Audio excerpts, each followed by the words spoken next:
Hey guys, welcome back. The topic I'm going to do right now is my thoughts on Undertaker and Sting in their build-ups toward WrestleMania. That's going to be the first part.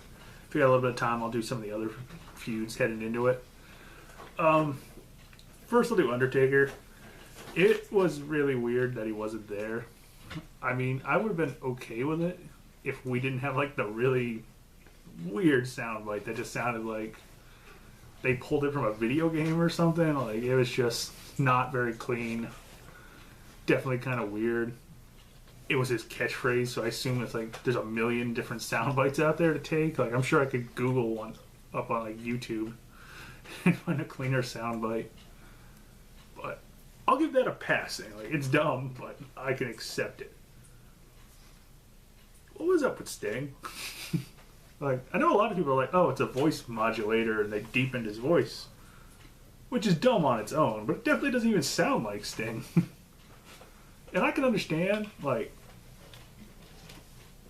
if you're really trying to push this thing where you believe the fans haven't seen Sting in 14 years, like TNA just doesn't exist, that's not a thing.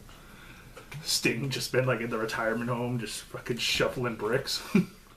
And like one day he turned on Raw and he's like, that goddamn Triple H, and just like sprinted to the arena, like putting face paint on with his hands. I don't know. It's really weird. I've heard Sting's voice. I assume every fan that gives a shit about Sting has heard Sting cut promos. Like, he was never a really quiet guy in WCW. He would do like the Ric Flair style woo, and he'd also yell out Showtime. Like, it's not like he was a silent character. It's not like if Kane was to go to another corporation, like let's say, you know, he retires from WWE, does a little stuff with TNA, and they wanted to like bring him back to classic Kane and do like a voice modulator thing where he's got like a super deep voice. Sure, I mean, it'd be weird still, but like at least it kind of fits the character. Whereas like Sting is a heavy talker, like he talked a lot in TNA, like more than he needed to.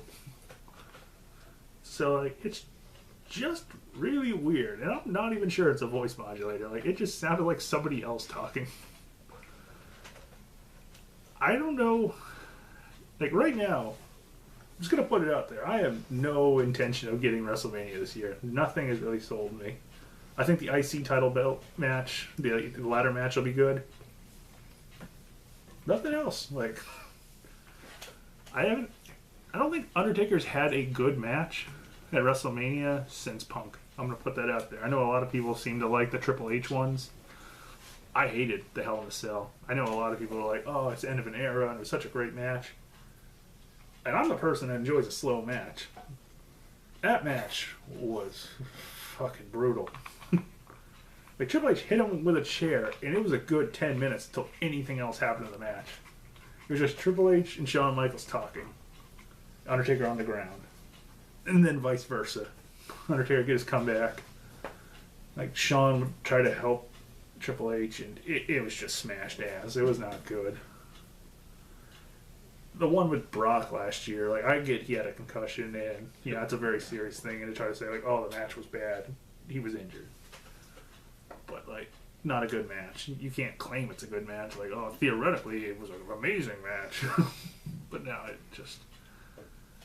I think his matches he had with Shawn Michaels were really good, but Shawn Michaels kind of one of those guys who can have a good match with anybody, not to take it away from Taker. And especially when you look on like some of the really early matches from the streak, they were horrendous. Like, I know a lot of people love to add Taker to like greatest workers lists, and I think he's really smart in ring, and he does like a lot of really cool stuff, but I don't think he's a great worker. He's an aura. He's decent in the ring. He's a ring general and he knows what he's doing. He's got great psychology, but when it comes to like a work rate level, it's just not good. It's no issue against him. I mean, he's great on everything else that pretty much makes up being a wrestler. And I mean, he definitely deserves to be in the Hall of Fame and all that good stuff. But I don't think he's going to have a great match with Bray.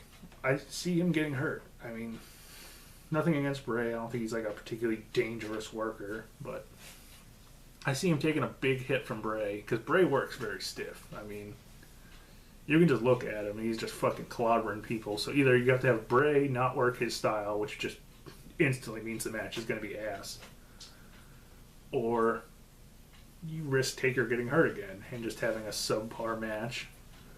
And I don't think anybody wants to see that building into 32, which is going to be a huge WrestleMania. It's probably going to be one of the biggest WrestleManias in the last 10 years. I mean, they're really trying to fill Cowboy Stadium, so it's going to need some big matches. I mean, there's the rumor that Stone Cold's going to come back for that one. Like, he's been talking about it.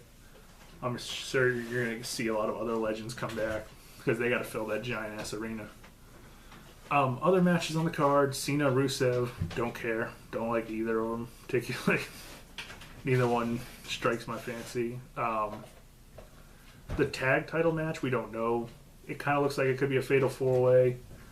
Could be like a 6-team elimination thing. Because primetime players and Ascension kind of need a thing to do. The IC title thing, it's going to be a good match. You just have a lot of really solid workers in there, but like the story they're building is just kind of dumb, I gotta say. Alright, so like it started out, just a quick recap for anybody who kind of isn't paying attention to it. You had Dean and Barrett had a match. Dean lost by DQ, whatever.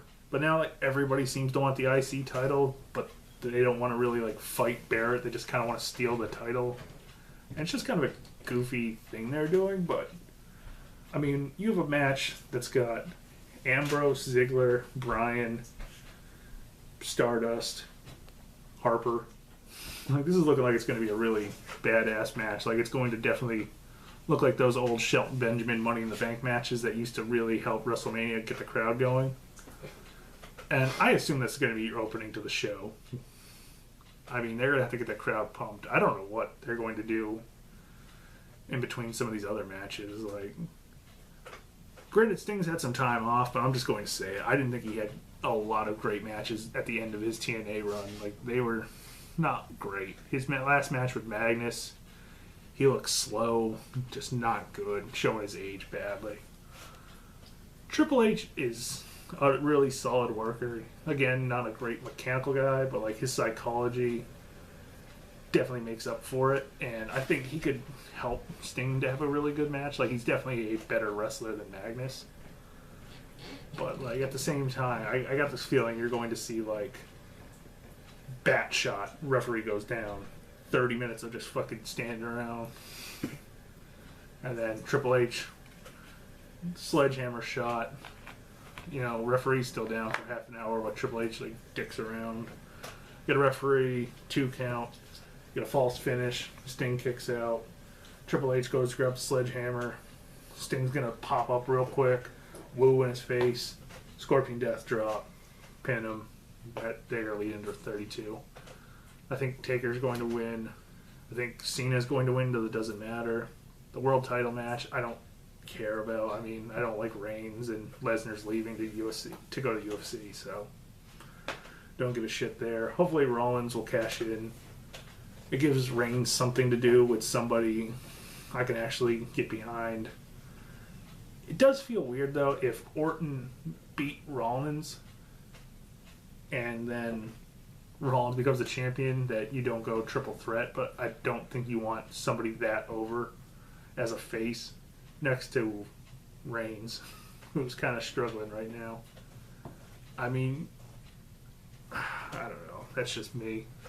Other matches on the card, I assume we're going to get a Divas title match somehow. I don't care. I mean, I'm definitely a strong proponent for give Divas a chance, but they haven't built anything up. Like, is it going to just be AJ because she's AJ? I mean, like, what is the storyline here?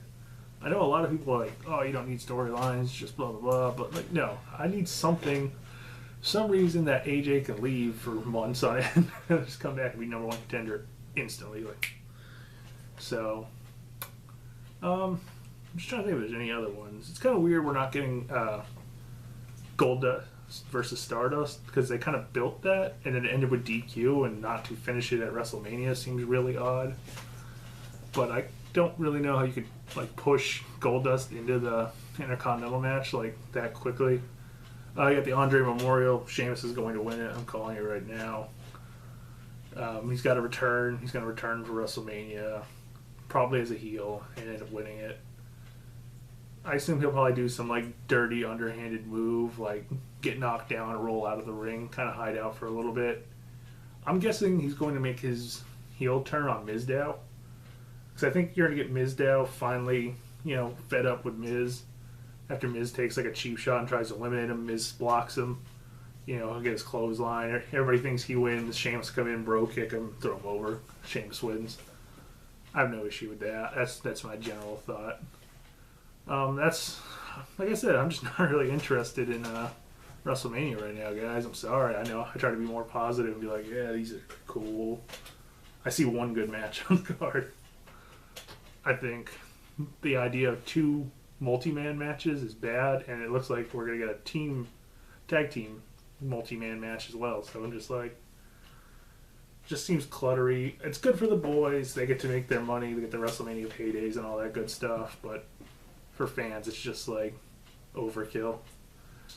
With that, guys, we'll wrap up this video. Please hit that like, comment, subscribe. Please share the video. I'm Dave, and I'll be back with another video. Later.